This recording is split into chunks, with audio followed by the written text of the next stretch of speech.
This episode of the Lawn Care Business Success Podcast is brought to you by Audible. For a free 30-day trial and one free audiobook of your choice, head on over to lawncarebusinesssuccess.com/audible.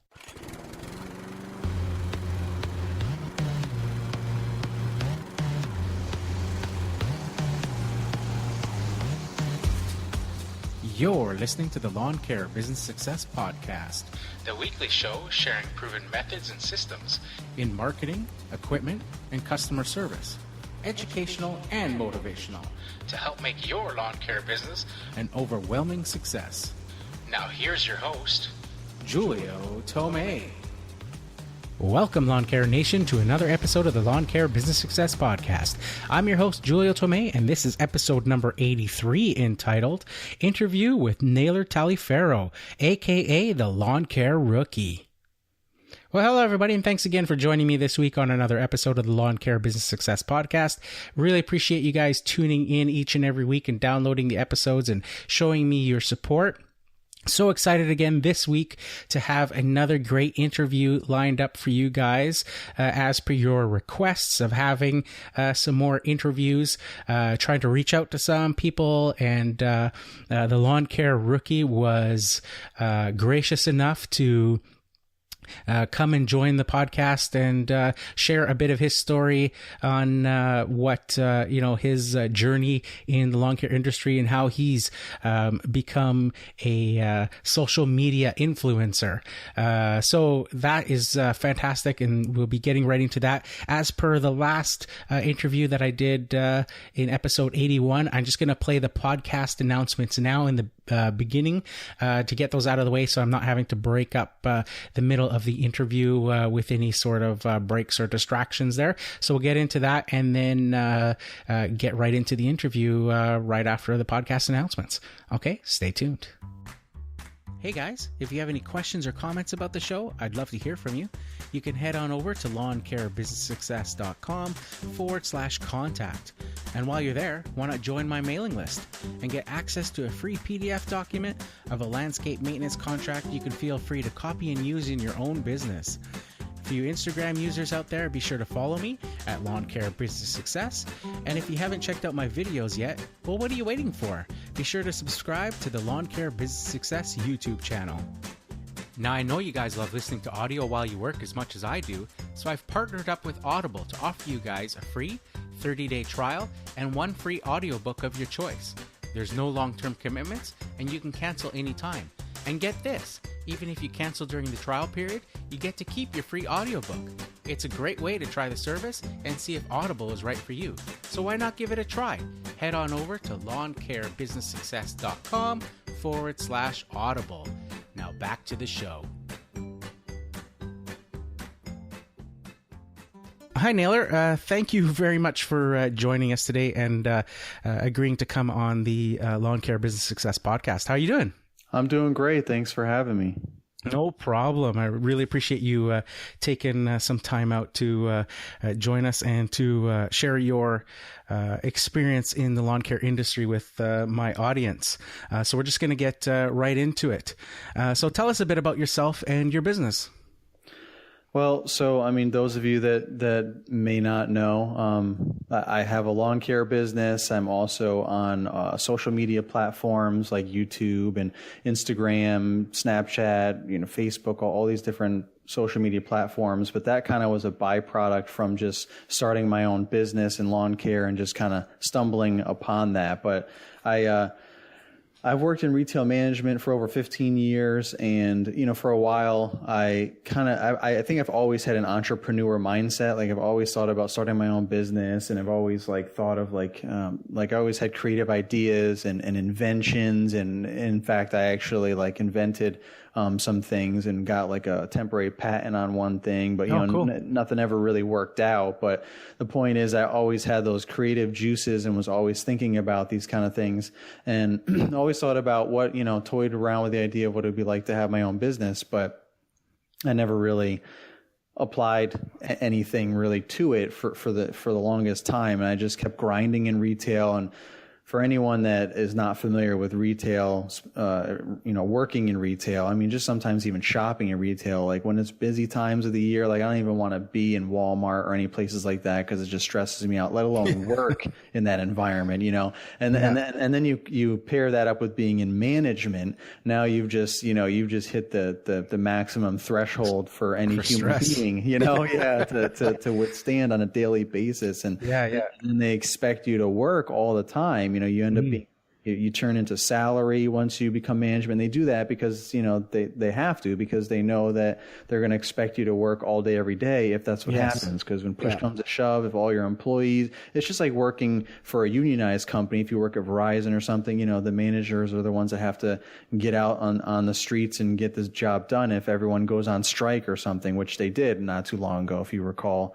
last year sometime, I believe they had a big strike and all the managers had to work ridiculous hours because they were the only ones that could work because there was no employees, but Verizon still got to keep doing their thing. So it's kind of the same thing in retail. So it always falls back on the manager. So I just, when I first started in retail, I was a single guy, I was just going into college or whatever. And, I really had no responsibilities and no real care about anything other than just having a job and making money and seeing where that goes. And I was, again, going to college and everything. So I never really anticipated being in retail my whole life, and it just kind of evolved into that kind of beginning setting. And then as I met my wife and, we got married and had kids and, your life changes. But the thing about retail is it doesn't change with your life.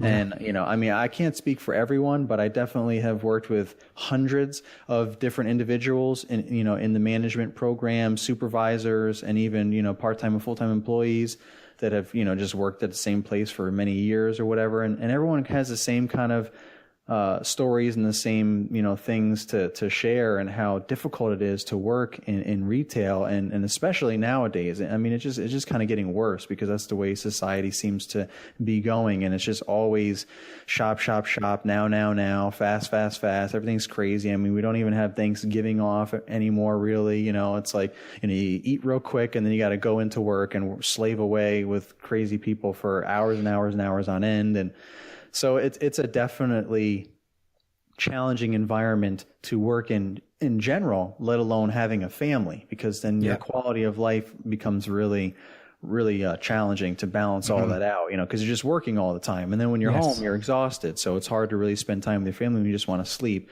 So retail is great for some people, right? There's something for everyone out there, and someone's got to run these stores. You know what I mean?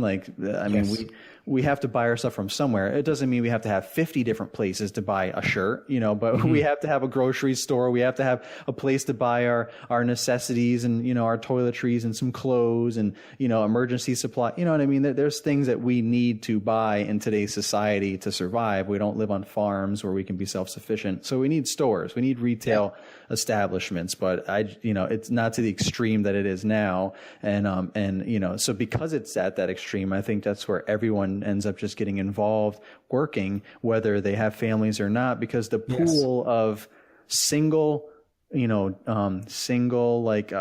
not married. Type A personality, super driven individuals. There's a small percentage of those people in the world that even want to work in retail, let alone, finding a lot of them, so it's just so.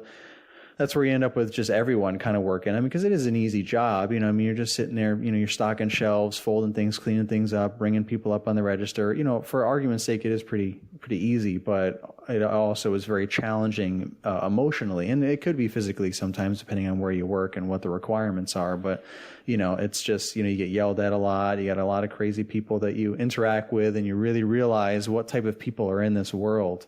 So I was immersed in that for over 15 years, and it was really, draining everything out of me. And I was just becoming a miserable person. And to the point where I basically had a complete breakdown, nervous, mental, whatever, emotional. I just lost my mind basically. And, my whole life was just kind of, falling apart. And I had to make a choice, I just had to make a choice, and I made a choice to quit my job and pursue my passion in dream and ideas of being creative and running my own business and going with that. And before I came to that point, fortunately, a year before that point, I had started doing lawn care part-time just out of chance, because just another quick backstory, which you can find more details about this on my YouTube channel. I have a video titled My Story or something like that. And it's like maybe 30 something minutes long. It's like one of my it's like my longest video probably, because I just wanted to kind of spell it all out and take my time and give all the details, a lot of which I just did, but a lot more. But, I speak about just how at one point before we moved to Virginia, we lived up in Pennsylvania, which was right over the border in New York, the area where we were, where New York, New Jersey, and Pennsylvania all touch each other. The lines all intersect.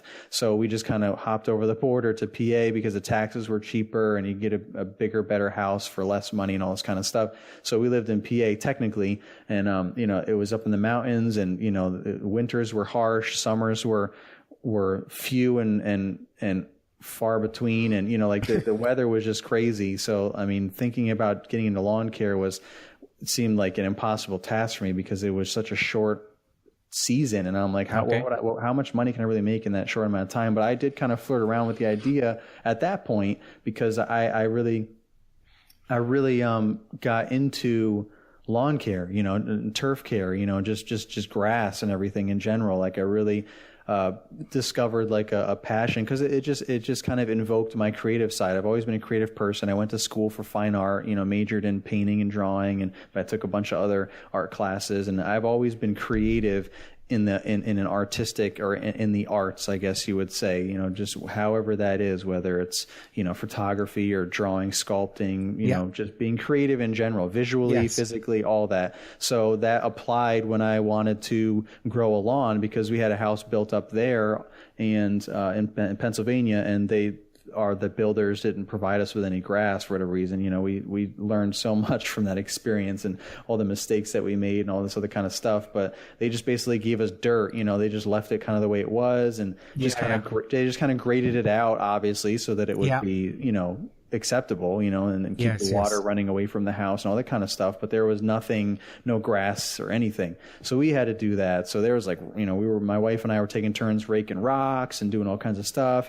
But slowly but surely over time, I learned through trial and error, got books at Lowe's and Home Depot, did some research online. But I mean, we're talking, this is probably like 10 years ago at least. And there wasn't nearly as much on the internet as there is now. I mean, every year it seems to like quadruplicate, the amount of information that goes out there. So in any field and industry, especially lawn care. But so I mean, I just kind of learned all this stuff, and by the time we left there and moved down here, I had like the best lawn on the neighborhood, or in the neighborhood, and everything was green and beautiful, and I always fertilized it and did all this kind of stuff and knew all the different tricks and techniques. And my wife's friends would sometimes joke with her and ask like for tips, like, what can I tell my husband? How does your husband get his lawn looking so good in that?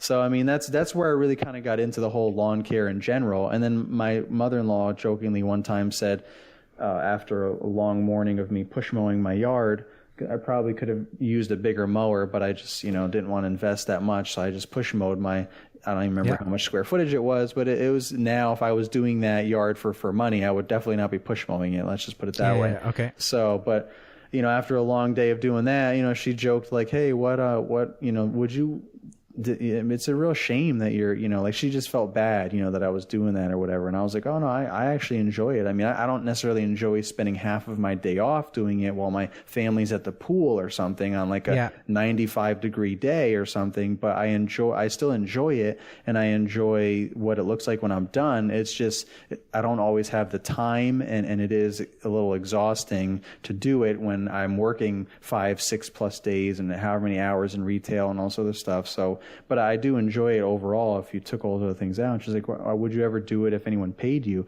And I was like, oh yeah, absolutely. And that's kind of, I guess, maybe how it all started, in my mind, thinking about, again, I always thought about businesses in general but thinking about lawn care as a business. And I never even really thought that was possible. But we did have a mutual friend that had a landscaping company, not like a lawn mowing or a lawn care company. I think that was popular more so back then, was just like a all-encompassing landscaping company where they did hardscaping, landscaping, and I guess they would do maintenance, for mowing and trimming stuff too. But I think, again, that wasn't as popular in every area and every place in the country, where it's really booming now. And, anyone can get a push mower and just start, making some money mowing lawns for an actual business and not just like the neighborhood kid.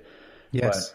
So that all that kind of stuff mixed together just had me really thinking about it. But again, nothing really came of it. I just kind of did some more research. And again, there was really nothing online about it, just really old school, minimal things that probably don't even exist online anymore if I were to try and find it. And, I thought of like some business names and made some cheesy cards from like, those like card papers that you get from like Staples or Office Depot or something like that. Like the pre-perforated ones? Yeah, pre-perforated, printed myself, and, real cheesy. But, the point is, and I created an email and everything. And the point was, it just kind of like made it like it was like I put something out there, like in the universe. Like I just planted a seed and just kind of forgot about it. But like I made some sort of, choice and just put something in motion, and then I just kind of forgot about it. But so then when we moved down to Virginia, the weather's a lot better and it's a lot more, it's mild. We have all of the seasons, it doesn't go from winter to summer and then back to winter like it seemed to do up in PA, because it was just so cold and miserable all the time.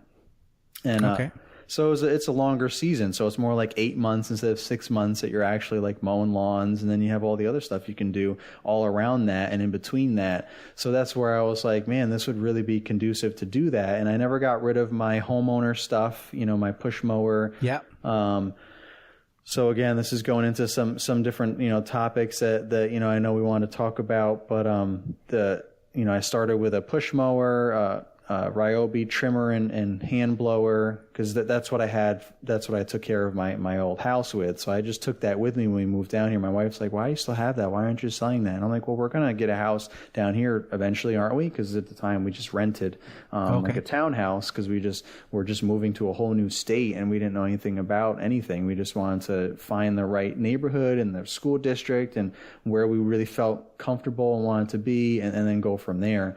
Yeah. So, so that's kind of why I really kept all that stuff. But maybe in the back of my mind, maybe I thought it would come useful in other ways, and I just didn't know it. But so subconsciously, maybe. So that stuff just kind of sat in my garage, and I just forgot all about it. But then someone just randomly posted on Facebook, and again, I wasn't on social media at all. Our children were really young. My daughter was in fourth grade, so she wasn't even really thinking about social media. She didn't even have a phone yet or anything, even though most of her friends already had a phone in fourth grade. So I mean, this was the point that we're living in Virginia, and when she was in fourth grade, and so there was just really no need for me to even be on social media. My wife was on Facebook because that just seemed to be the thing, I guess. Seemed like there's a lot of females and younger people that were on Facebook when it first came out, and a lot of guys and older people. We just didn't really kind of get into that. Like, what is the point of that? It's just a waste of my time is how I saw it. So I never really gave it any thought. So she was the one on Facebook, and our neighborhood, our HOA had a Facebook page. I didn't even understand what any of that stuff was, and so people would just post stuff, how that is, just post random things. And somebody randomly posted one day about needing their lawn mowed and any suggestions or recommendations or whatever.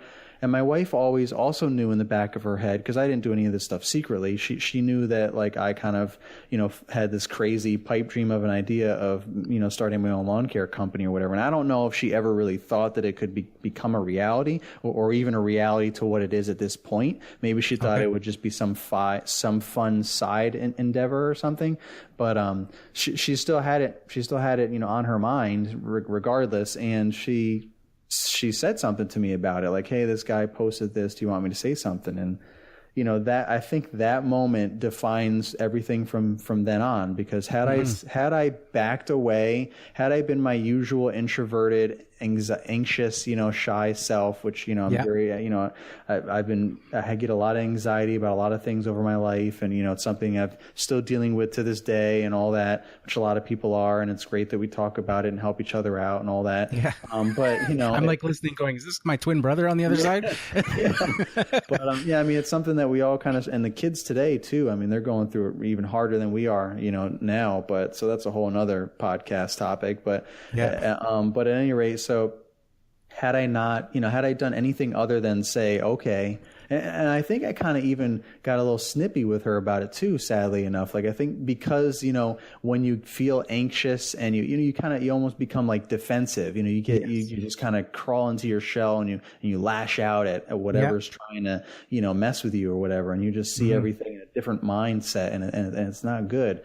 And so I think I kind of wasn't the nicest about it either, but at least I managed to say something, along the lines of yes or okay, that gave her the permission, for lack of a better explanation in her head, to go ahead and, like not do it behind my back, but to be like, okay, yeah, I'll say something to him. And then the rest is history, because that's how it all started. So I started push mowing this guy's yard with, it was probably like, actually, if I think I still have him as a client, so I think he's got like a 10 or 11,000 square foot property, and I was just push mowing that, it took me forever. And I had all my startup equipment. I had a Jeep Compass, and I just loaded it all up in the back. And I had a couple more, like some neighbors that had friends and stuff like that. So just like, and this is the stuff that you read in books, the few books that are out there and whatever guides and blogs and things that you see on the internet about starting your own lawn care business or landscape business. This is the stuff they talk about, right? Like start off with a neighbor, friends, go on your neighborhood and all this kind of stuff, and just start there before you waste or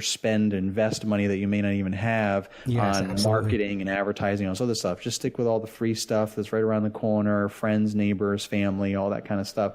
So that's kind of like what I did. And so I just kind of had, I think maybe like six customers or something that turned into, regular clients, where I just went there every week, on my one day off or before work or after work or something ridiculous, because I was working even more than I ever was, before I finally quit. And so I was doing that part-time for a year. So I did that, and it gave me the incentive, and it made me realize that I could actually do this if I had more time. Like, imagine what I would do if I had all the time in the world. Like, if I did only this, I could probably make a good run at this. So, my wife was obviously horrified and really scared, because, it's not an easy thing to accept and digest, to just quit your career that's been paying the bills single-handedly, because my wife had just started, and also my wife had just started working full time, because our son, who is the youngest, finally went into school, and he was old enough to start school. And she was looking for a job, and I think she was only found like some part-time things in the beginning, which was okay, but it wasn't really enough to do much other than just add to our income. But I was still the one that was paying all the bills and everything else. And so if I had done it at that time, things would have been even harder. But because she had finally gotten a full-time job, making a decent amount of money, and the success that I had part-time, I thought to myself, you know what, I can really make a run at this. And not only that, like I said in the beginning, I was literally like on the verge of just like completely falling apart, and like my whole life just like was crumbling apart around me. And I just was like, you know what, it's now or never. And I just put in my 2 weeks, like right like before Christmas, and like finished off my 2 weeks.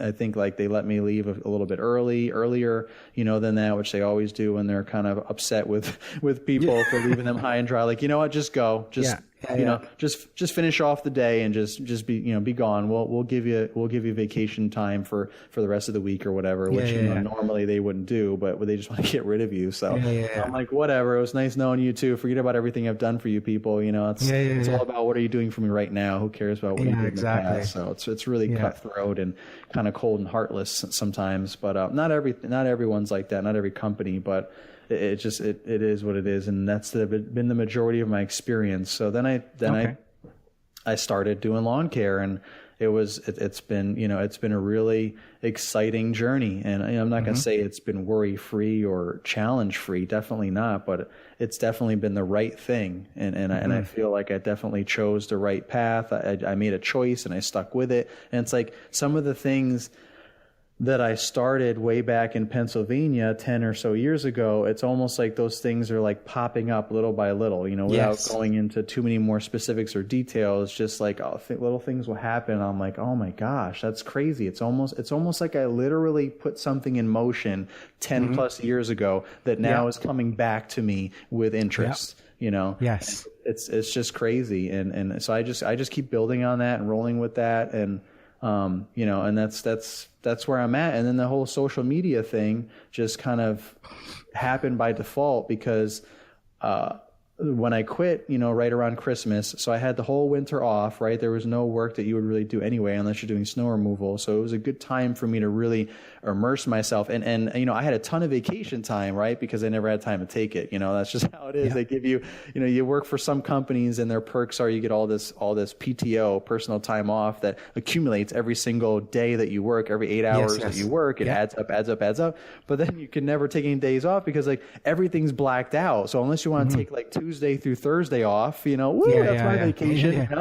Like you gotta be back on the weekend. Like what kind of life is that? And then there's like 4 or 5 other guys and girls that are fighting with you. They want Tuesday, Wednesday, Thursday off because they can't get any other time off either. So it's like it was just crazy quality of life, crazy situation. So I had all this time off saved up, and fortunately the company that I was working at, which not every company does this, they just pay you for whatever vacation time you don't have. A lot of other companies I worked for, you have to get it. Like you have to, instead of like, you have to ask for that time before you're done, like before you quit. Okay, So like, it was always a joke. Like whenever people would start asking for like a ton of vacation, we're like, are they going to quit? Like, cause it just didn't make any sense. Like, why are you just randomly cashing in all your personal days and sick days and taking a vacation here and there, like within like a couple of months from each other? You're like, what's going on? Yeah. So, but I didn't have to worry about that with this company. They just send you a check. So I got like a huge check, which was like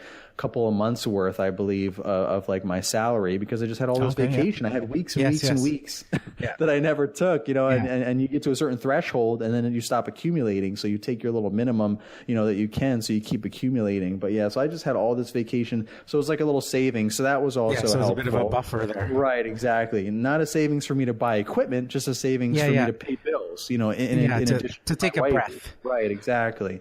And allow me to focus on my business and crap, what am I going to do? Like I need to be successful immediately so I can start paying these bills, once this money runs out.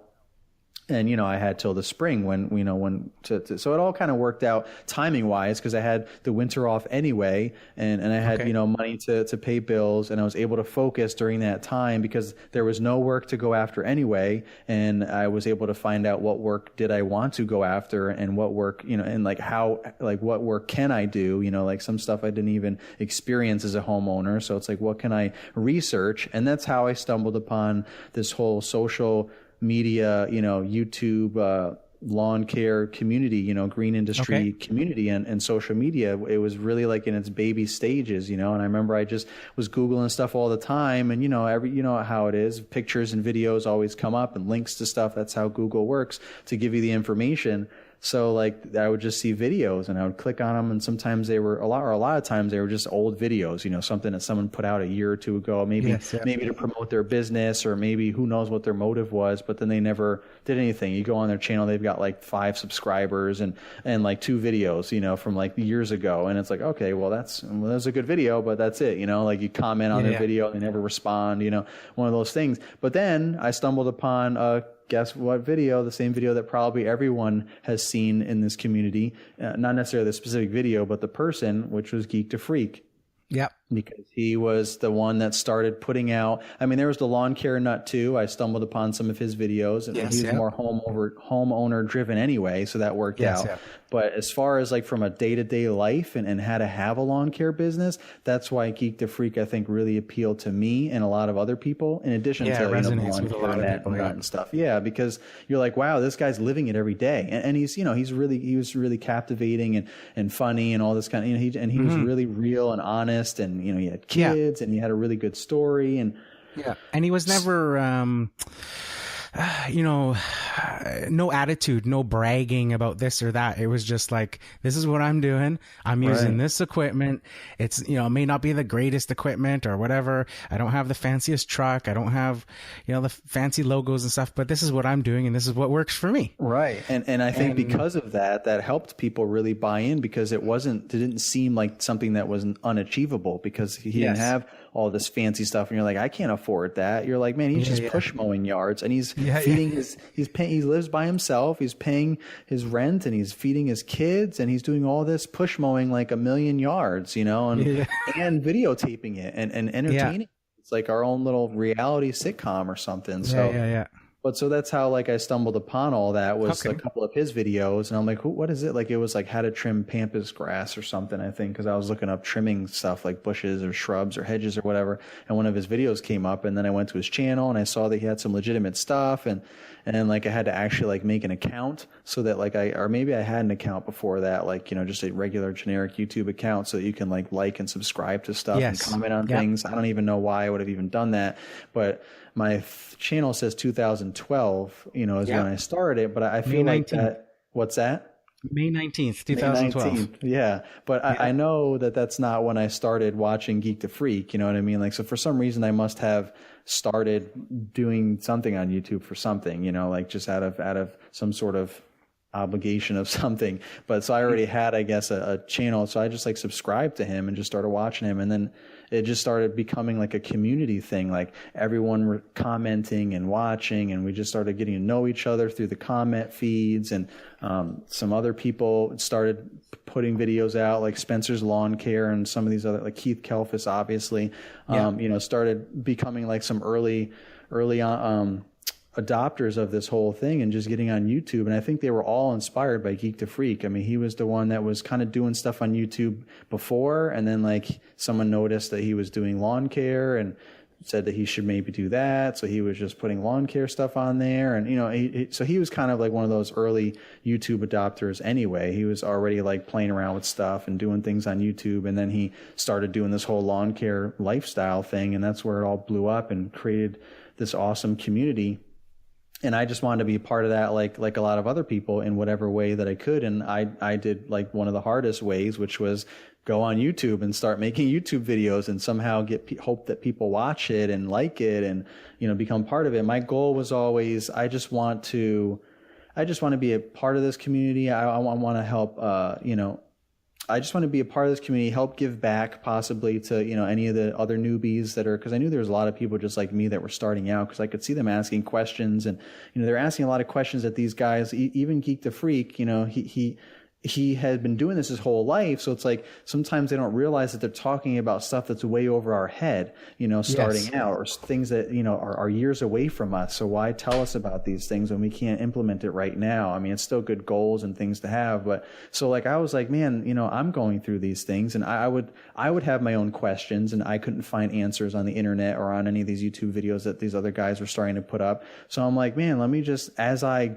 go through it the hard way and learn from trial and error and making mistakes and all this, let me just use that as my main premise for putting videos up. So I just started doing these quick tip videos and stuff like that. And I just wanted to be a part of the community. I wanted Geek to Freak to know who I was, and Keith and everyone else that, as the early adopters, of all this. And I just kind of wanted to be a part of that. And I remember Blake, at B&B, he was one of my first subscribers. Top Notch was one of my first subscribers, and we all kind of got on YouTube regularly around the same time, and I mean, obviously certain people blew up quicker than others, and everyone kind of came into their own as they came into their own, and everyone had their own kind of channel content and everything, and it really evolved into what it is today, where it's a an exciting community where everyone kind of knows everyone, or at least, certain groups, and, we're sharing information and helping each other out and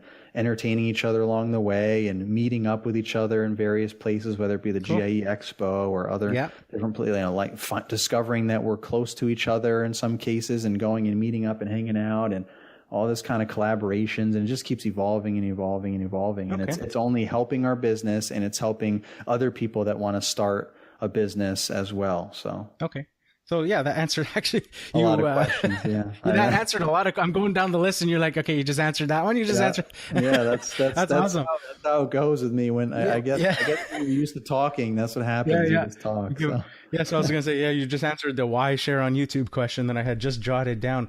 But going on that theme, it looks like, we touched on the fact that you started May 19th, 2012, is it showing when you joined YouTube. So you've got 3,223 subscribers. That is mind blowing to me. I can't even, fathom that. I think I've got like 129 on my Lawn Care Business Success podcast, thing. It's mind blowing. So how does that, how do you even, just process that there's all these people that are, subscribed to you and wanting to listen to your content, waiting for that next video to come out. And you've touched obviously on getting together and seeing, but I'm sure it was pretty nuts going to something like GIE and having people recognize you as well. Yes, it was. Yeah. I mean, this whole experience has been very humbling. And, like I said, initially this still is part of it is still my goal, because it's an ongoing thing. But, initially I just wanted everyone to know who I was, like not necessarily everyone, all of the viewers that could possibly be watching a lawn care related video. I just mean all of the main people that are part of this community, all the people that were commenting and watching all of the different, channels, videos. And obviously I wanted the different channels to know, Geek to Freak and Keith. Yeah. And B&B and I, we talked a lot in the beginning, commented on each other's videos and stuff, because, we didn't really have anything else going on. We were just starting out, and he had a couple of early videos that just blew up because his striping skills were just on point. So he had great striping videos in the beginning, and I would just watch them over and over again. Oh my gosh, this is awesome. Not that they didn't know how to stripe, but it just really kind of made it even clearer and gave more clarity to the different patterns and the way he does this and that. And this is just a kid, not just, but he was a high school kid at the time, and he was just killing it with these videos. But he was all shy and reserved. He never talked really in his videos in the beginning, and because he was so young and it was so early on. But he, so just like me, it was the same thing. I was just trying to feel my way out, and what do I feel comfortable with, and I felt very it was all kind of like a joke almost. I just was this is so awesome that these guys are doing this. I just want to put a video out. My very first video was a video that I knew would get views, somehow, some way. Cause even 3 years ago, whenever it was that I actually started making my first video, or maybe 2 years ago, probably says, but that trailer video, I even knew back then, without any kind of research or experience putting any content out there, just from however, I just knew that this is a video, because I just saw that this is those are always recommended. They're always being recommended to me every time someone had a trailer setup video or equipment setup video, because those are Googled all the time. So those are keywords. So any video related to that's going to pop up. So I knew that if anything was going to be relevant, for me to share, so people are what is this guy even talking about? What does he even know? So if there's anything relevant and anything that was going to get views just generically from, YouTube's analytics, it was going to be some sort of equipment or trailer setup. So I'm just you know what? Let me just do that. Let me just make, with my phone, which I used forever before I got anything else. And, let me just film a little video about my equipment setup. And I made a 2-part video because I was just rambling on and on because I was just trying to just explain everything. And I'm naturally a long-winded storyteller to begin with, but because I'm introverted in certain scenarios, I don't really talk that much. But being on social media and on YouTube specifically has helped me kind of become more comfortable with talking in front of anyone and everyone in in every scenario. But I still, so I still have that like storytelling, going on and on type, format, within me. But so I was just kind of going on and on, and became a 2-part video and all that kind of stuff. And so that was the lawn care trailer setup part 1 and lawn care trailer setup part 2. Okay. Yeah, absolutely. And I remember, B&B was like, awesome video, man, or something. And I'm like, who's this guy? And like, I looked and I saw, I might have already seen one of his videos before and was like, wow, that's cool. But it was such like a tight, small little community at that point. There really wasn't much going on. There wasn't a whole lot of people making videos. I mean, like there was literally like on one hand, like less than a handful of people making videos of any kind of substantial views and subscribers anyway. I'm not saying people weren't putting videos out with good content, but they just were like kind of lost in the shuffle somehow. Yeah. But but the more we commented on each other's videos, and obviously subscribing to each other helped and all that, the more it brought out us to everyone else's attention. And, I quickly learned different things and, actually created like a channel and put pictures on it and changed different things and, changed my name, like actually came up with just like a name that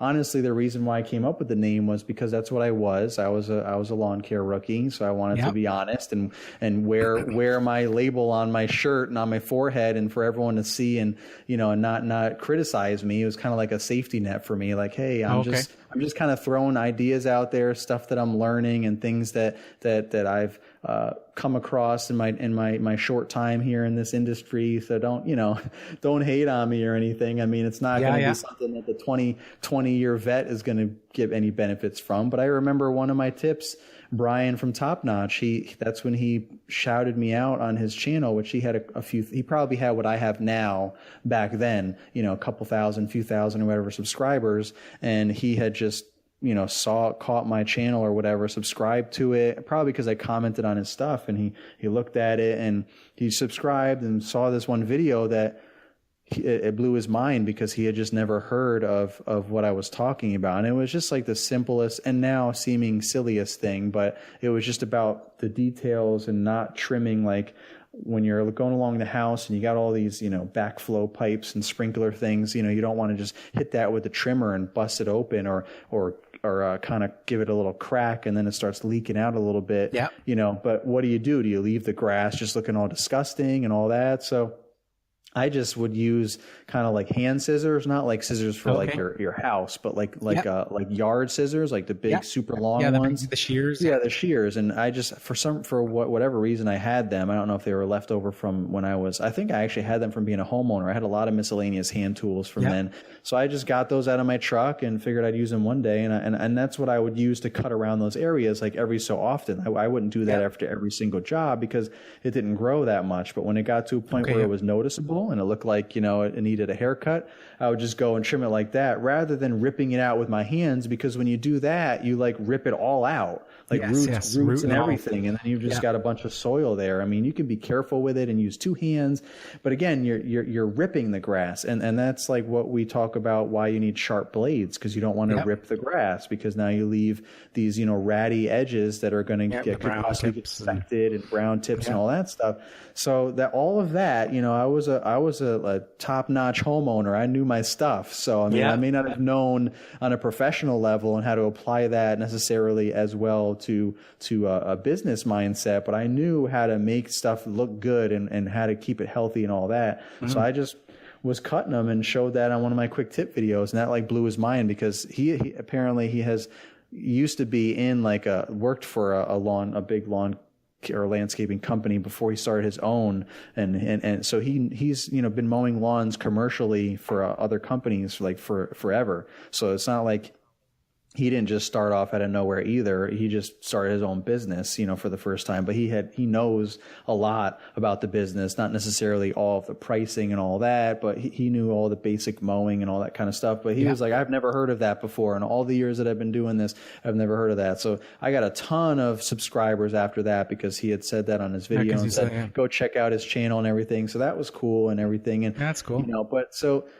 But to really answer your question, I mean, so everyone eventually knew who I was, over the course of time, everyone knew who I was. I mean, I don't know if you saw how much in social media you have been immersed to, but I mean, at one point I was hanging out with Greg, Geek to Freak, down at the expo last year, not the one that just passed, the year before, and I posted on my Instagram, and he had a video of it and everything. Actually, it was Blake and I, we're hanging out with him and stuff, and we shot a little video and we were hanging out. It was cool. And you guys were in the parking lot or something? Yeah, we were in the parking lot, exactly. And it was just one of those things that was like, Blake and I talked about it after the fact, like how mind blowing that was. Like this guy, we looked up to this guy, and here we're just hanging out with him, and we're all like kind of peers, even though he was inspirational and kind of a mentor to us, in a lot of ways, and here we are just hanging out with him. So for me, that was like, goal complete, check, you know what I mean? Like, for that, but my still consistent goal is to just kind of provide and share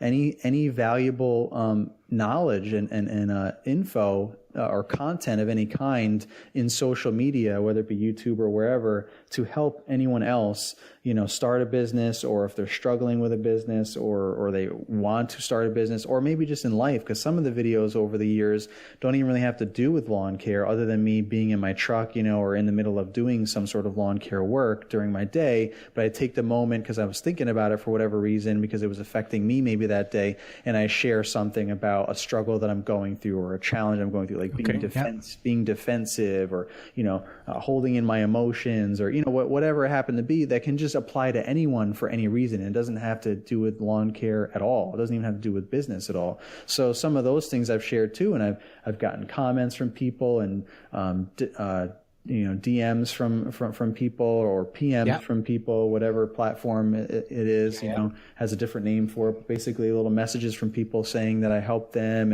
and that was what was the humbling of all. Like, honestly, subscribers and all this kind of stuff, the two things that have been the most humbling is actually achieving my goal, and not only meeting, Geek to Freak, but hanging out with him and just being like, one of the guys with him, as well as everyone else, Brian with Top Notch and B&B, even though we kind of grew up, quote unquote, together on YouTube, he blew up, Top Notch blew up, and then, B&B started blowing up, in his own exponential way. So like, they were definitely inspirations to look up to, because they had really good video content and good editing skills, and invested in equipment, really good commercial equipment for their business, as well as camera equipment and all that. So, so that really contributed to them blowing up really well. So they kind of became, even though we were kind of friendly to begin with, they were still someone that I looked up to and everything. So hanging out with all those guys, all that, and Keith and everyone. And then Stan came on the scene, and I met him and all that, because I was already kind of known by a lot of people already. So it just kind of became like a default situation. Like, hey, this is the group. Now you're a part of the group. Hey, look, this is Stan. He's a part of the group too, like whatever. But so that's was super cool. Yeah, that was super humbling, and was a goal that was accomplished. But the other humbling thing that never ends and is manifested in so many new ways now was just being told, however often, just hearing someone's testimony. It could be just like a simple thank you, your video was really helpful, to private messages where people like pour their heart out to me, or email me, or find some way to contact me, Facebook, whatever. I'm everywhere now, that I get messages from all over the place, where people just, contact me in some way, and almost in some cases pour their heart out to me and tell them how I literally changed their life. Just because I kind of gave them motivation to do what they want to do, or to push on, or to be happy with themselves, be true to themselves, whatever it was, it was that I said or did or showed them that hit home with them, and that's what keeps me going, and that's what makes it all worthwhile. And then that's never going to stop. So back to what you were saying, going to the GIE Expo 2 years ago, a lot of people well, there wasn't that many people that even went that year. I mean, there was a good amount, at the after party at the pizza place, there was probably, maybe 50 people there or something. That was cool. And a lot of people knew who I was. And, there was a lot of like the rookies of that year, that were starting their business. Some of them were getting on YouTube and they were looking up to me like I was looking up to Geek to Freak and everyone else. Yeah. And so that was kind of cool, but also humbling and kind of weird also, because what was really weird for me then was here I was meeting Geek to Freak for the first time, looking up to him, being kind of overwhelmed by that situation. Because you never, not to say that he was like, he's not, Sylvester Stallone or, he's not some big movie star or some sort of celebrity like that. But still, he was someone that we watched and that I watched, every week and, looked up to him for what he contributed to life and to his his channel and to our business, my business and all that. So like, it's a weird feeling when you meet somebody, whether they're this huge person, whether they're the president of the United States, or they're just, somebody that you see on YouTube like me or whatever. It's a really weird feeling, a mind-blowing feeling, because you have no idea, like you just feel it's kind of a surreal experience is the only way I can explain it. Yeah. So I was going through that, and then there was other people that were feeling that way about him as well as me. So I was like caught in the middle, because people were like, "Oh man, you're so awesome! I love your videos," or it's nice to meet you. Not everyone said all that, but sometimes people are just like, "Oh, I really like your stuff, and I have some questions. If you don't mind spending time asking, or you helped me start my business or whatever."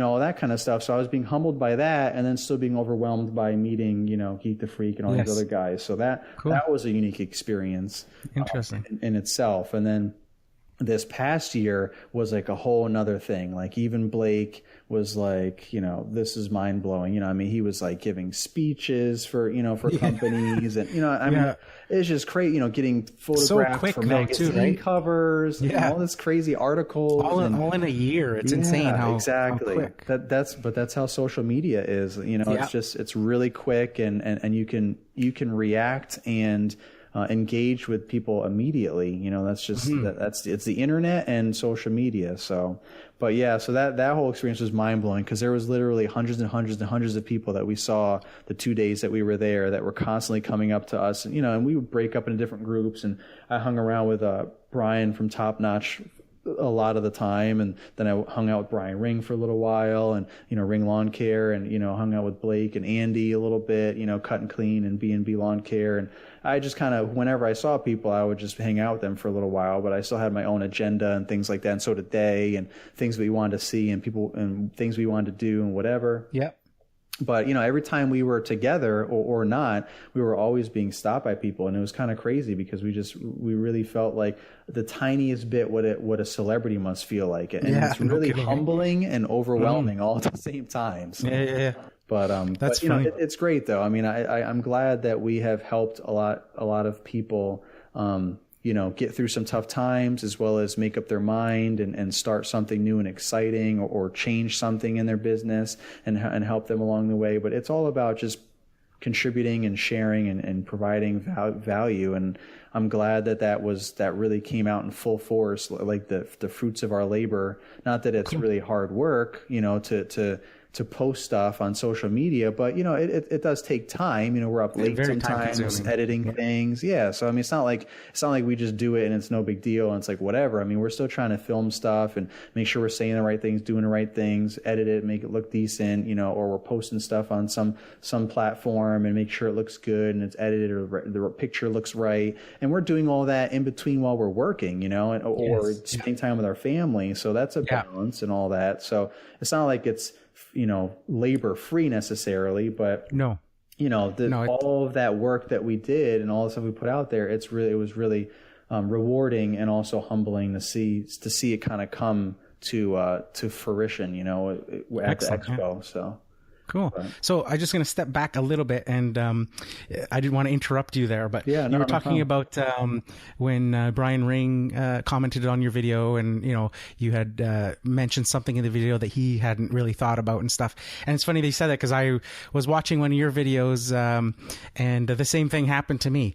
And it's funny that you were saying it was your video. I think it's your most recent video.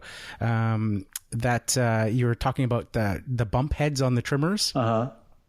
And you were talking about the trimmer heads and saying how that when they wear out, the little hole appears in the middle. Yeah. And I've been mowing lawns for 12 years, and I was like, huh. Is that what that is? Yeah.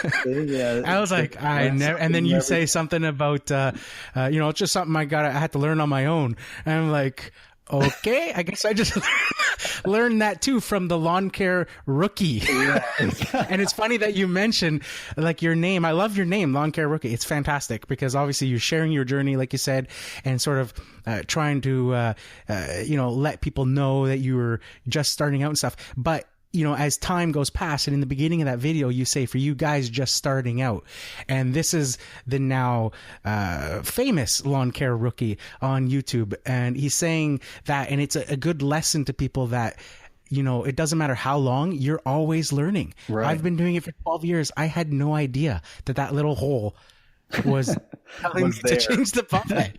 Right? It was just like, okay, I would just keep going until it would stop bumping, and then I was like, okay, now I got to change it, right? Right, that's hilarious. Right. Yeah, so I mean, you're absolutely right. That it's all about, you just never stop learning. I mean, the day you stop learning, you might as well just be done with life, because what is even the point of living anymore? Because apparently you have all the answers, and I guess you're just done.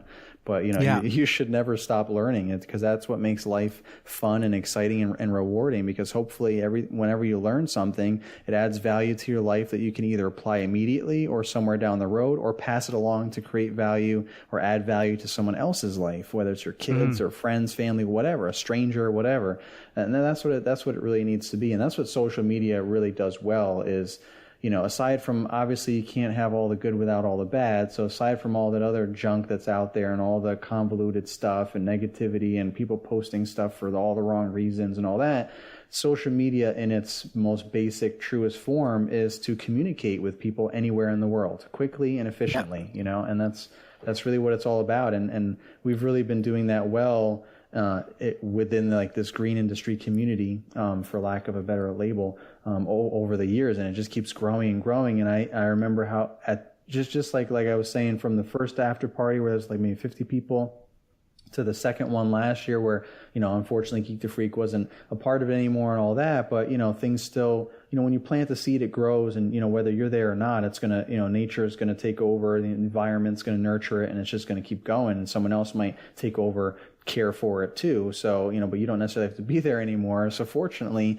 we had a really good seed, and, we're still growing and we're still doing good, and we still remember what it was like, before, and, how all the great things that he did, to help out and start a lot of these things. And, now we're just continuing to foster it and keep it going. And so we had like almost triple the amount of the people. I'm sure we had well over 100 people, if not close to 150 people at the pizza place. So we had so many people that there was no more parking. People were parking across the street, down the street.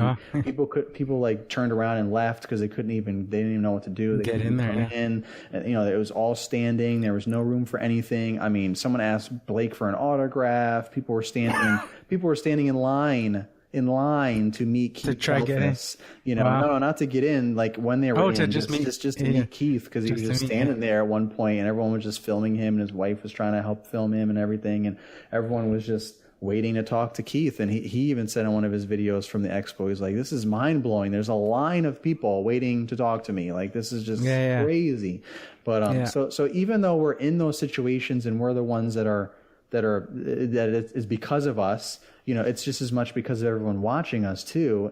But it's still overwhelming and humbling and mind blowing to us. It's not like that will ever get old. I can't imagine that ever getting old. So it's definitely a shocking thing. And for me, it's never been about subscribers. It's never been about views. I mean, it's been about views as far as like, I want people to watch my stuff, because hopefully someone that needs to see it will see it, and that's all I want to really do is give back. I mean, it'd be great to have 50,000 subscribers, I guess, but if that's not going to benefit me in any way other than, because my thing is, like I said a little while ago, I already achieved the goal of everyone, all of like the main YouTubers and a ton of followers, people that are watching all of these different channels and a part of the community and going through the same things every day.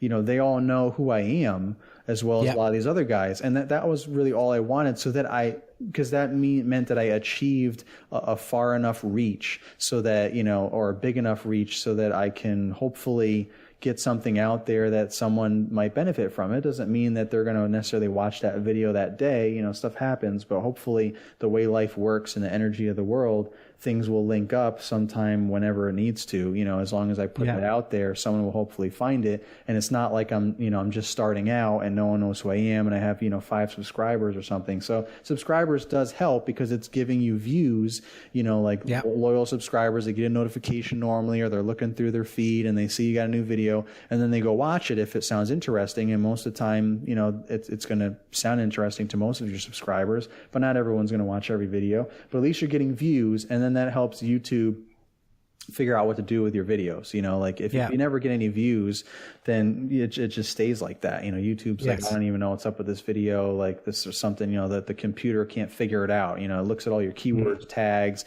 has it been flagged? Are there any comments? Has it been disliked versus liked? Like what, but even that stuff helps. I mean, if you just get a bunch of dislikes and no likes or whatever, all that stuff is adding something. It's adding activity to your video. People comment, people like, dislike, and obviously people have to watch it to even do those things. So all that stuff adds activity to your video, which allows the computer algorithms to figure out what to do with your video. Are they going to suggest it? Are they going to put it in trending? What are they going to do? I mean, whether you're a huge YouTuber or you're just starting out, there's algorithms for all of that, but so, you need subscribers kind of to start out with that, and so that you can, have that. But so it's a little bit of a tough process when you first start out because, you got to have everything kind of right. You have to have that's why I did that trailer video first, because I knew that was a keyword that people would search. So I would hopefully get just some random views and maybe get some subscribers.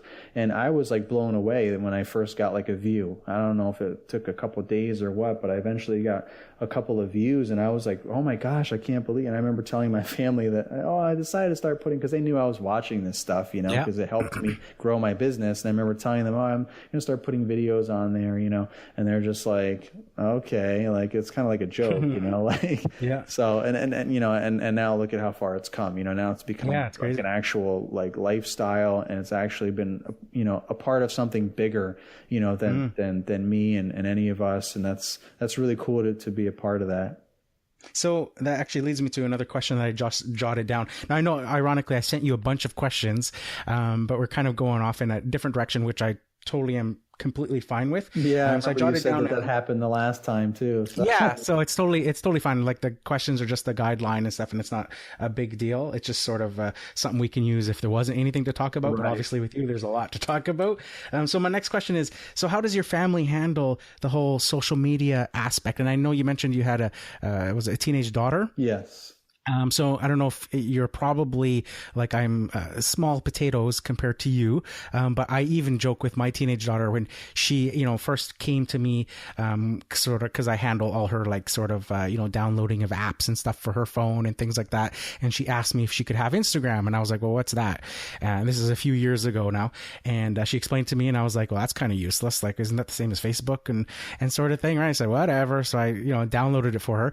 And then, I downloaded it for myself so that I could follow her and watch her account. Exactly. And it's funny because now I'll joke to her, she's turning 16 in a couple of months here, and I'll joke to her and be like, so how's it feel that your dad has more followers on Instagram than you? Yeah, exactly. and I'll be like, and I don't even know any of them. So who's the cool dad now? Yeah, that's funny. So how's your family handle the whole social media fame for you? Yeah, well, I mean, I haven't, some other people, whether it be in the lawn care community or, just YouTube in general. I mean, some people are comfortable sharing their family and doing all that kind of stuff. And some people don't, or some people aren't comfortable or whatever. And, my wife has expressed that she doesn't ever really wanted, not necessarily ever, but up until this point, she never had any real interest being in any of my videos because she just felt like, that she didn't feel comfortable with that or whatever. And that's fine. You should always not make people feel uncomfortable. You want to have people's permission before you put them on camera and all that kind of stuff. But, so she's just kind of always just been like in the background, like whatever. But, she's excited and proud and happy for me to see all the different things that have happened and the progress that has been made and a lot of things that are going on behind the scenes, like, right this very moment, and things in the works and all the stuff that isn't necessarily directly related to like putting a video out or anything. It's just new opportunities and things that happen when you get involved in social media and you start making connections and networking with people and businesses and big companies and all this kind of stuff. So she's really excited for that, and she can start to see a little bit like, oh, this isn't just like some funny little joke or whatever. Like I remember me and Brian from Top Notch, we joked about this one time, maybe a year or two ago, like my wife just thinks I'm crazy. I don't know about yours. And he's like, yeah, pretty much the same. They just think we just have this fun little hobby where we're running around recording ourselves or whatever. And, I remember when I asked my wife, I said, I want a GoPro for Christmas this year. And this was like a couple of Christmases ago.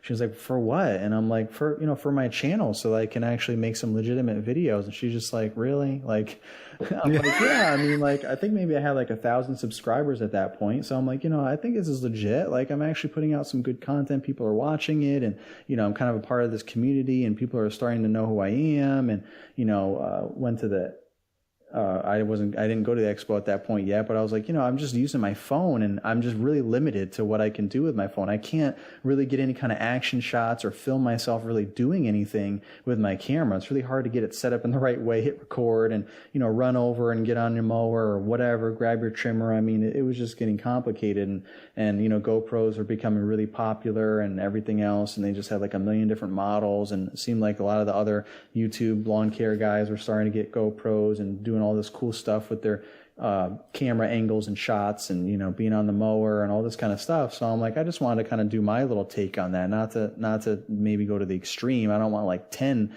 or 2 or 3 GoPros, just one, just so I can do a little something more and just have something to alternate for my phone. And she was like, all right, whatever, but so I got the GoPro, and then that's really helped me provide even more entertaining and beneficial content, whether I'm like reviewing products or, just telling a story or showing me my everyday, work or whatever. But so she, so now I think she's finally starting to see like, oh wow, there's actually like stuff going on. Like, I decided to monetize my channel a while back just for joke, just for fun, just to see like, what is all this even about? Like you can really get paid putting out, like, how does it even work? Like that. It was just like when I felt the same way as like when I put out that first video of the trailer. I'm like, who's going to really watch it? I'll be excited. I hope someone watches it. But I never anticipated it becoming what it is now, having a whole channel and a whole following and everything like that. But I felt the same way about monetizing my channel. I'm like, am I really going to, I only have like 1,000 views, 1 to 2,000 views on average per video.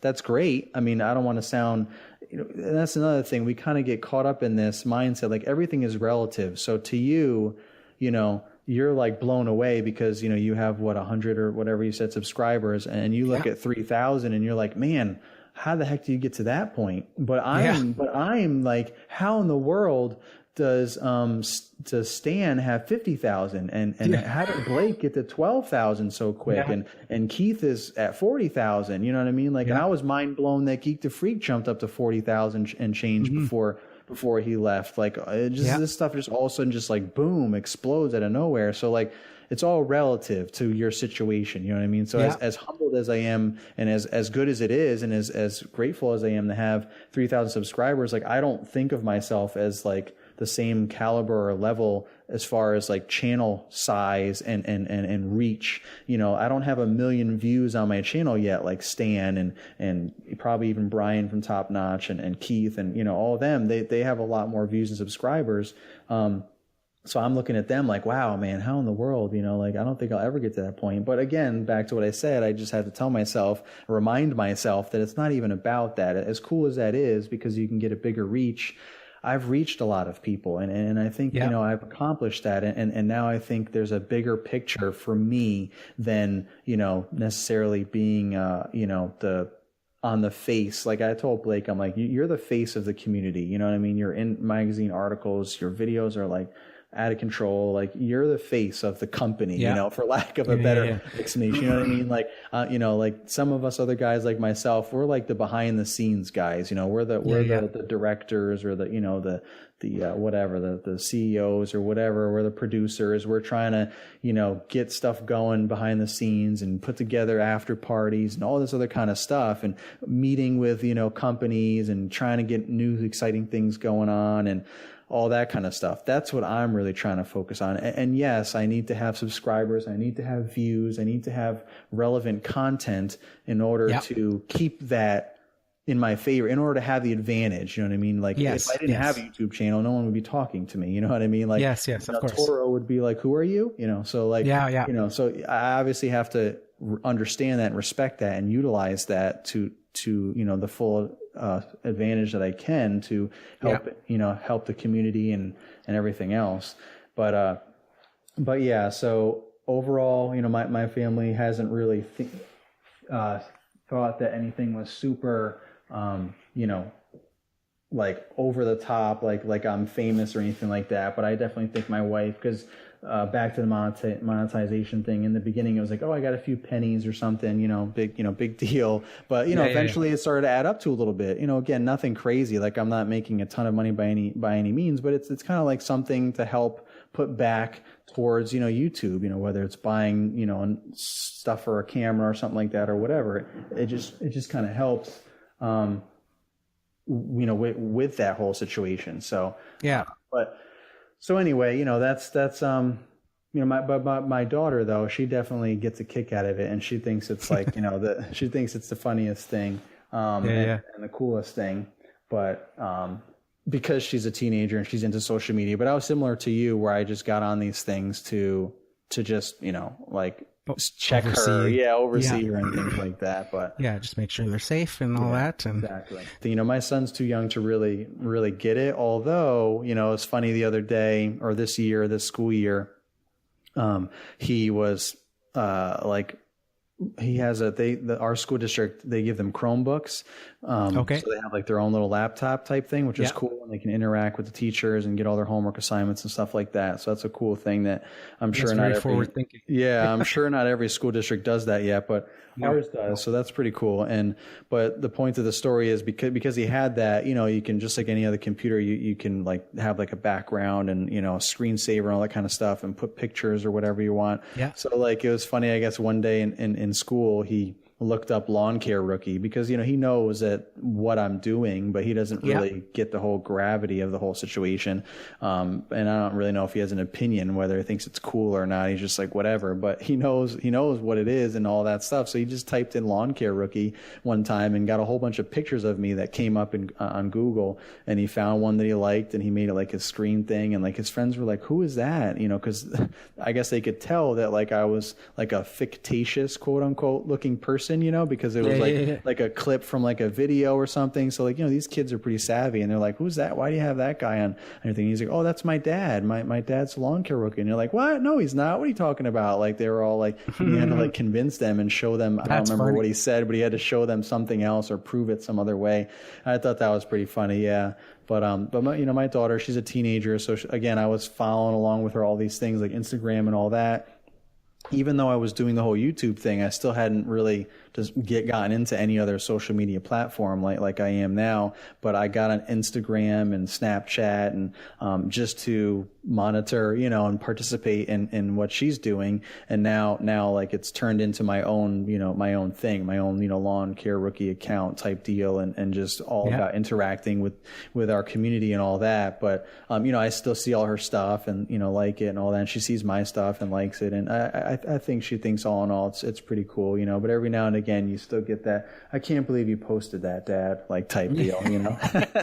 You know, I can't believe you have more followers than me, you know, like all that kind of stuff. So I bring it up because I think it was a picture on your Instagram where you're posing and your comment or something about your daughter having to wait or something while you she Snapchatted me taking a picture of myself that I was going to post on Instagram, but instead I posted her picture. She Snapchatted me and then she sent it to me on Snapchat or something. So then I used that picture instead. So it was a picture of her taking a picture of me taking a picture of myself. Taking a picture of yourself. Yeah, so it was pretty funny. But yeah, she got a kick out of that. She just thought it was the funniest thing. And in the past, I would never do stuff like that because of the way I am and how introverted I am. And that's why I said being involved in social media more and kind of doing these things gets you a little more out of your shell and you know, just gets you more comfortable or conditioned to do these things. And some people had walked by and saw me and they were like smiling and laughing, and I was like, hey, you know, and I just didn't even pay any attention to it, and that made her laugh even more. Like, you're just like, hey, like, it's no big deal. You just chilling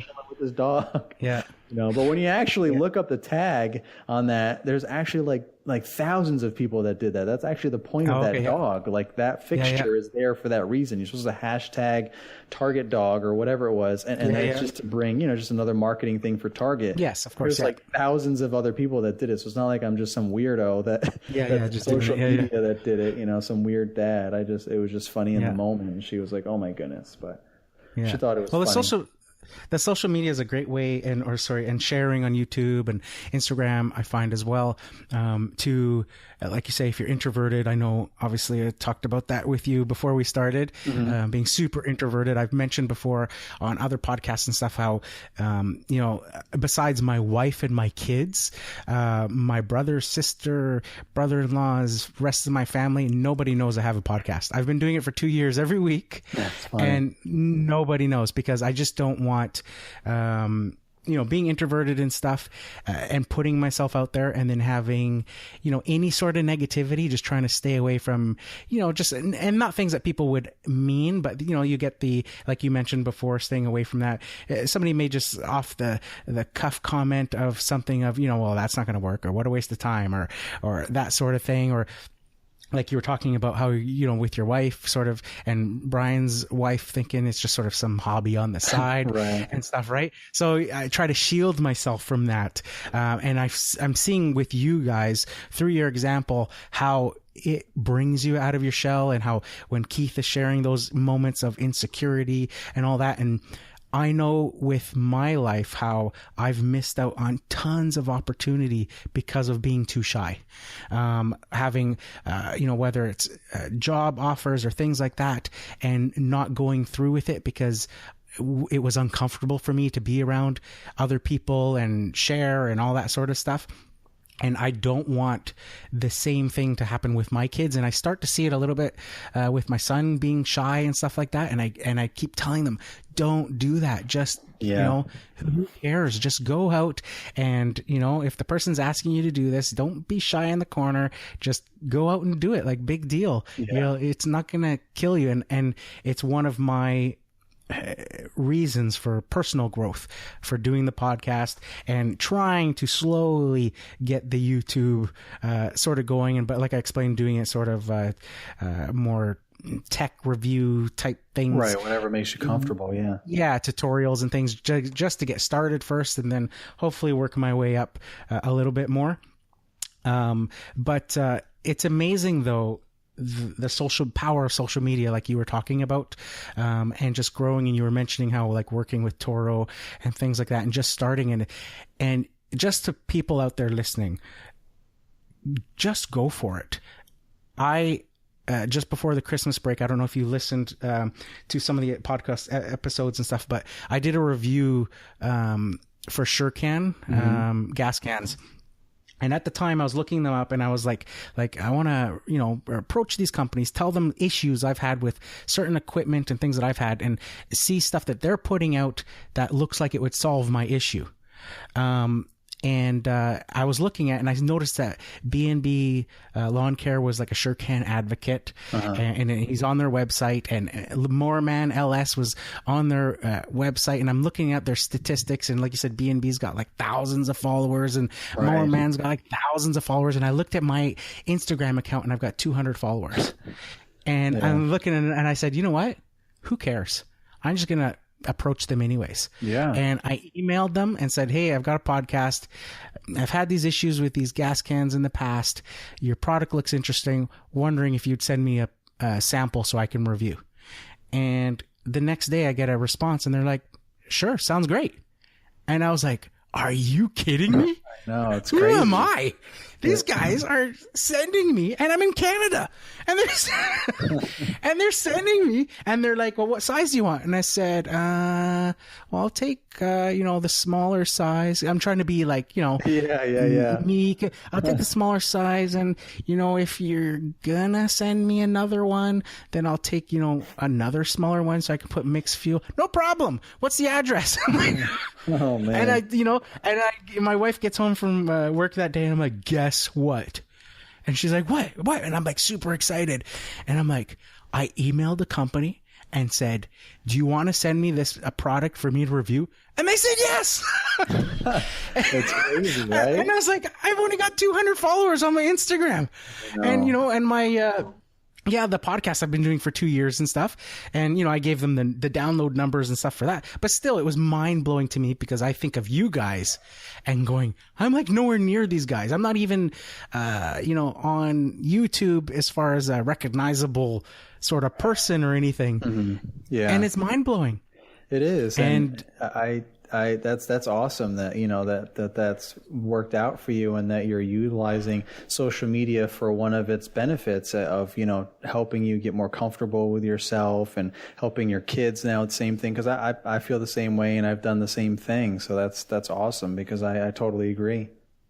Yeah, that's awesome. So I'm looking forward to, I know you've hinted at talking with Toro and stuff like that. So that is something to be excited about, and to see what comes from that. I know it's really mind blowing, to be honest. There's so many there's like major things that are like going on in the background that I try to keep really low key and not talk about and just pretend that it's not as big as it is. But without going into any details, I do just want to make a point for everyone listening that, it's not about, it's not really about how many subscribers or how many views you have. Now, granted, yes, I wouldn't say you have to, but it makes it a lot.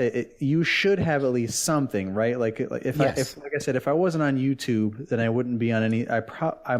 If I wasn't on YouTube, then I wouldn't be on anything else as the lawn care rookie. Like I would still probably had Instagram and everything to track my daughter under like my name, and just been all basic with it and just be all family friends type stuff and post random stuff here and there, no big deal. But if it wasn't for me going on YouTube, and not to say that anyone has to go on YouTube to start this kind of journey, you can do this on any platform, or all of them or none of them. But I mean, if you want to make an impact, if you want to do something like you did, whether it's just to review, a product or whatever it is that somebody is like, man, I wish I could do this, or I really want to do that.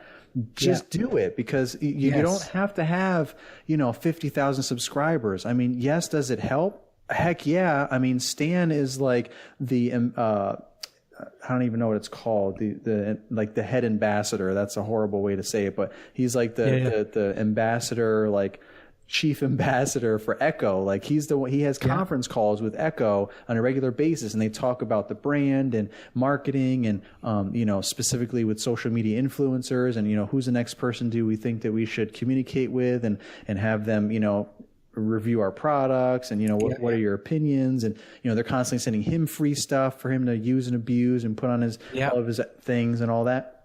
But that's because he's got over 1 million views, on his channel. And I mean, it's not because, it's not to say that I couldn't do that or someone else couldn't do that, but it's obviously helps and it's more noticeable when he's it becomes easier. Right. It becomes easier, but it doesn't mean you can't do it with a little bit of persistence, patience, and consistency. Those are the three things that I preach from time to time on various different social media platforms. But because at the end of the day, that's how I ended up with the relationship that I have with Toro. Because, I'll just tell this story real quick so that people know, what I'm talking about and how anyone can do anything they want.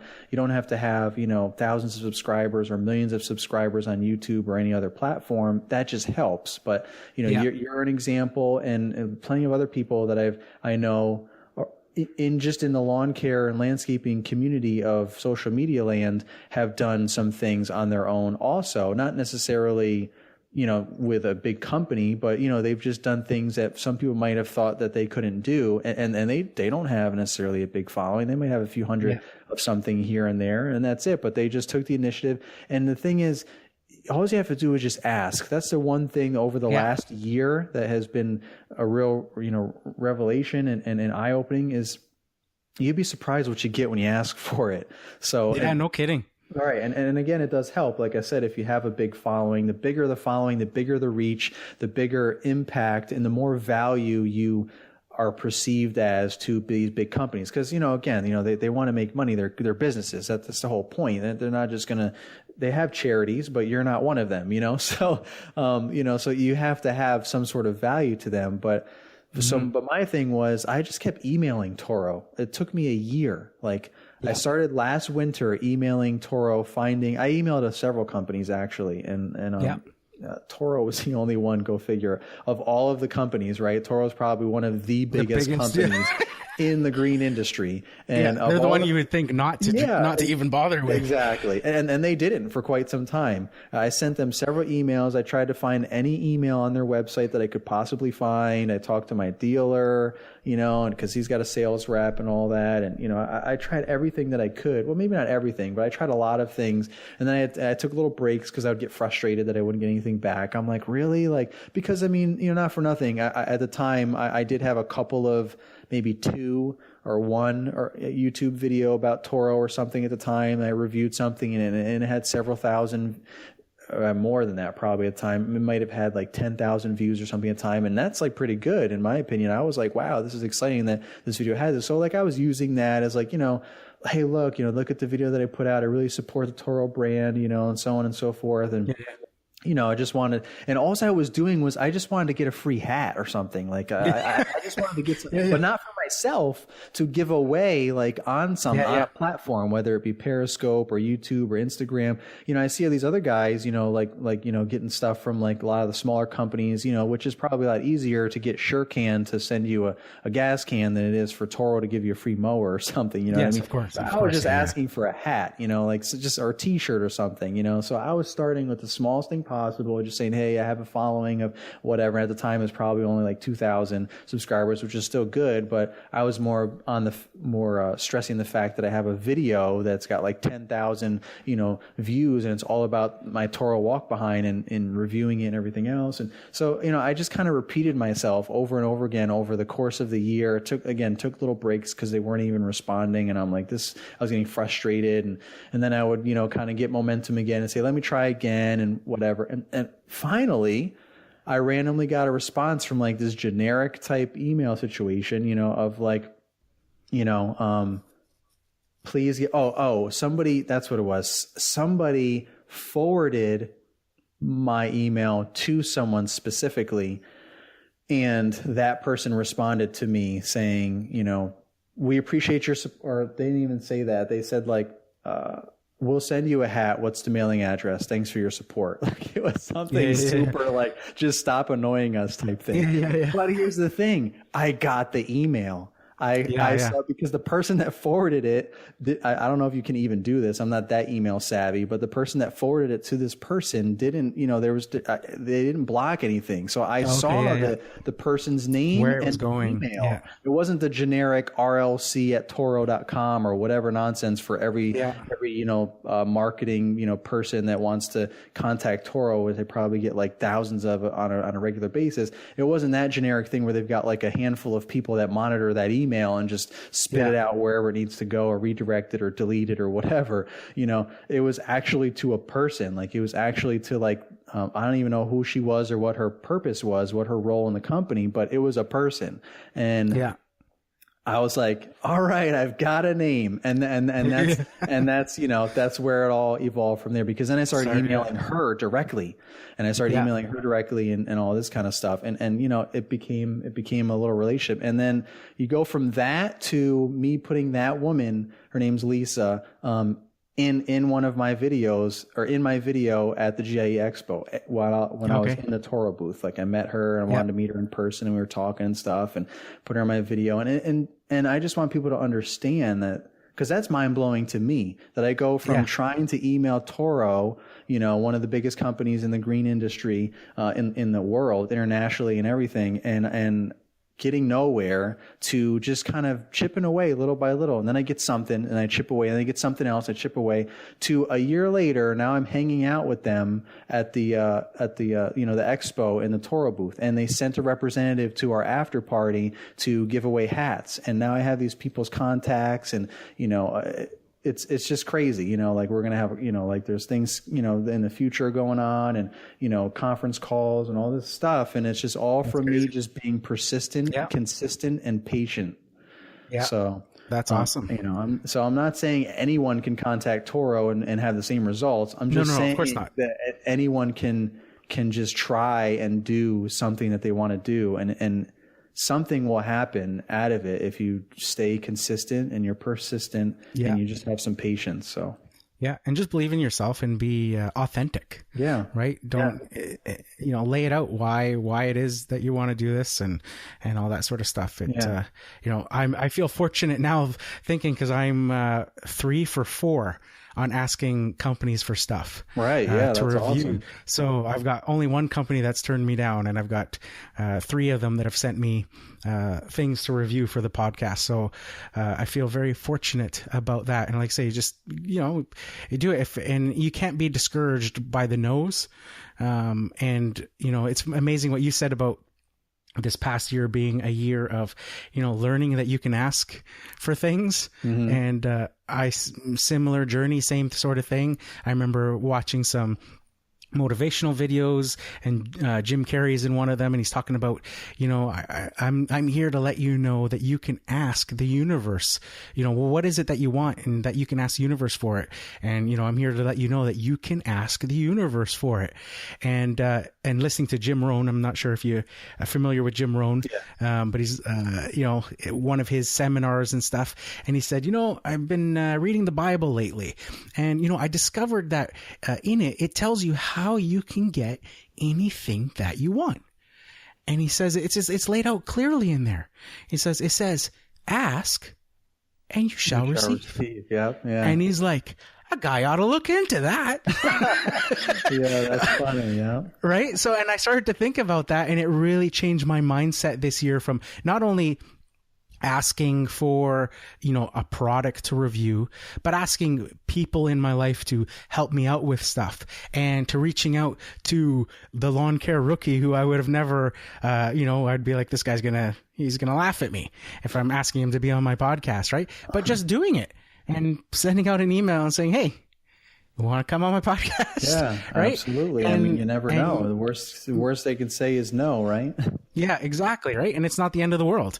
It's, you just go about it and do it. And whether you want to just, if you think starting a lawn care business that it's not going to work out, and who's going to hire you, and all those self-doubt that you get in your mind, you just do it. Just go out there and put that seed forth.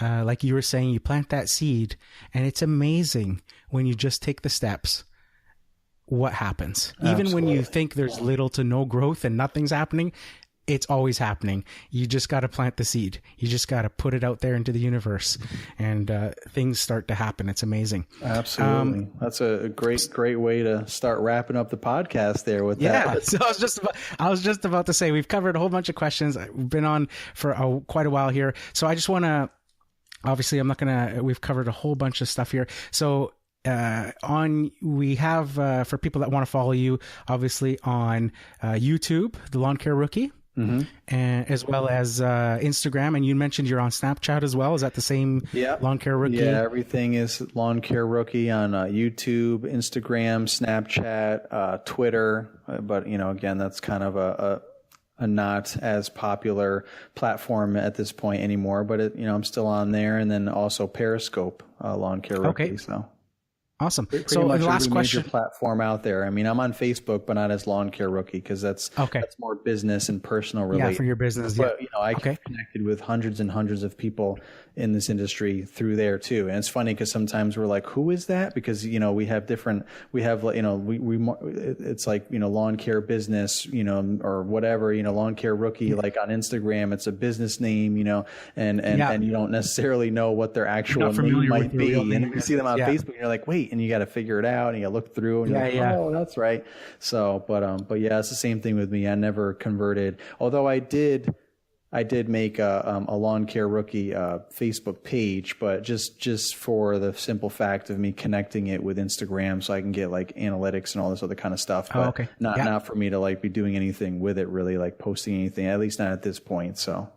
Okay. So last question, just share your best piece of advice for those starting out in the business. You said a lot of good things, and you kind of basically what you were talking about, what you were ending things off with is just believe in yourself and just try, just do whatever it is you want to do or what you think is going to work and see what happens. I mean, not everything is going to work. You're not always going to get a yes. You're not going to, have the easiest time with everything, but you just keep plugging along and you'll get a good response in return as long as you have the right intentions and you're doing your research and you're not just kind of willy-nilly about things and just throwing stuff out there. You're actually focused and you're like, all right, I'm going to do this, I'm going to do that, see how this works, see how that works, try not to drop too much money in things right away unless it's a sure thing. I'm a big fan of paying as you go. As you need something, then get it, whether you have to borrow some money either from a bank or a friend or family member, or if you have money saved up, that's even better. And, when you need that next piece of equipment or something, boom, you do that, or something breaks down, boom, you're good to go. So you don't accumulate too much debt. You want to have very minimal debt when you're starting out, especially, so that you can just constantly be prepared. So you're not like feeling like you can't survive any longer and pay your bills because now you're like in debt up to your eyeballs paying for all this equipment or something. So just be smart about it, and just follow your goals, follow your dreams, and the rest will happen. The biggest thing is just make a choice, and everything else just kind of starts falling in line once you follow that path. And that's perfect. Great advice.